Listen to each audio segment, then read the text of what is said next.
Continuamos el último segmento con Danilo Lugo y les quiero leer más o menos las organizaciones que él pertenece y en realidad cómo ha luchado en esta comunidad y trabaja mucho en Nueva York para el beneficio de todos los inmigrantes.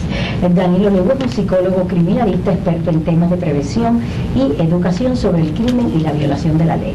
Por supuesto es miembro del Inmigrante Internacional de las Naciones Unidas que está en Nueva York, que tanto y tantos esfuerzos hacen por encaminar en todo sentido al inmigrante.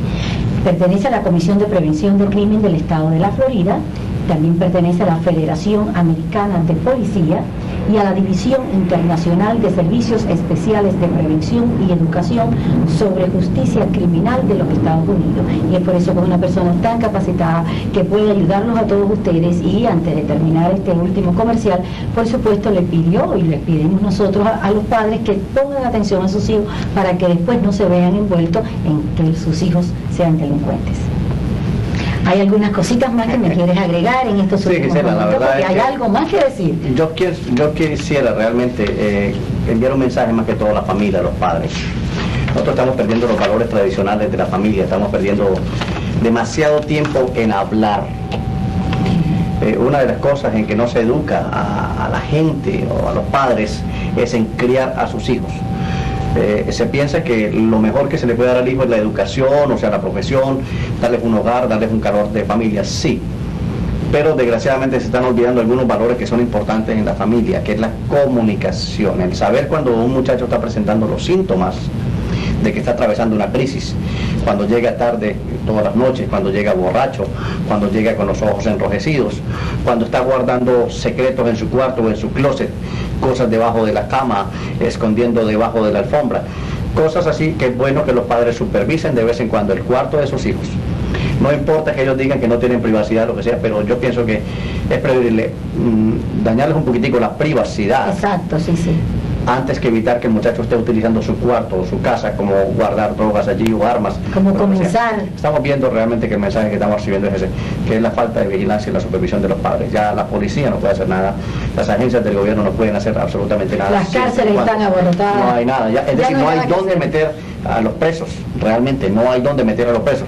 Es más, en este momento los muchachos juveniles no están recibiendo sentencias, están recibiendo a cambio de una sentencia, digamos, de cárcel, están recibiendo el trabajo de comunitario, están recibiendo simplemente horas de supervisión controlada, están recibiendo la casa como un hogar, en fin, se están pensando muchas alternativas, pero en este momento no es pensar qué se va a hacer, sino pensar cómo evitar.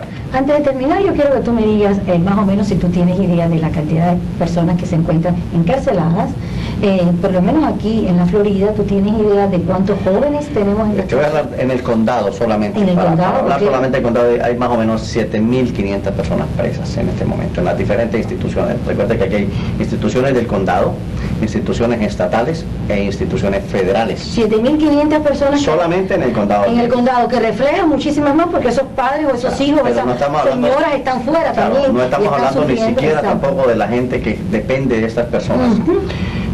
Vamos a decir 3 o 4 personas que dependen de cada uno. Estamos hablando de que si un padre está encarcelado, esa familia está dependiendo de los impuestos que tú pagas, que yo pago y que pagan todos los contribuyentes que nos están escuchando. Porque estas familias se ven abocadas a ir a welfare, a ir a pedir estampillas de comida, exacto, a ir a pedir una cantidad de ayudas del Estado, porque el que sustituye su producto básico de vivir está preso. Entonces, ¿qué sucede? El gobierno además tiene que mantener estas familias. Y no es el gobierno, somos nosotros realmente. Entonces es un problema social en que es una cuestión, es un círculo vicioso. Es casi como un premio, como un privilegio que caigan a la cárcel. Porque se les da comida caliente, se les da alojamiento, se les da un lugar para que por lo menos estén allí y se les cuida mucho. Que no, y no tienen que mantener a su familia, no tienen que preocuparse por pagar renta, no tienen que preocuparse por pagar la luz, el teléfono, nada de eso. Y la familia se la mantiene el gobierno fuera. ¿Tú sabes que yo he llegado a creer que muchas de estas personas que son criminales habituales les gusta estar en las cárceles? Sí, hay muchos de ellos, inclusive cuando salen a la calle, cometen otro delito para que lo vuelvan otra vez a meter porque no saben qué hacer afuera. Han pasado tantos años dentro que ya lo ven como una cosa tan normal, porque es su forma de vida, realmente. Están habituados.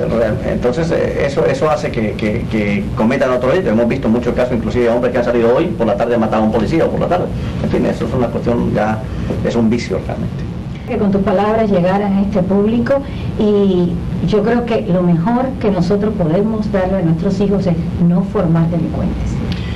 Yo pienso que nosotros tenemos una gran oportunidad en el hogar y la familia, tenemos una gran oportunidad con la sociedad, tenemos una gran oportunidad en las escuelas.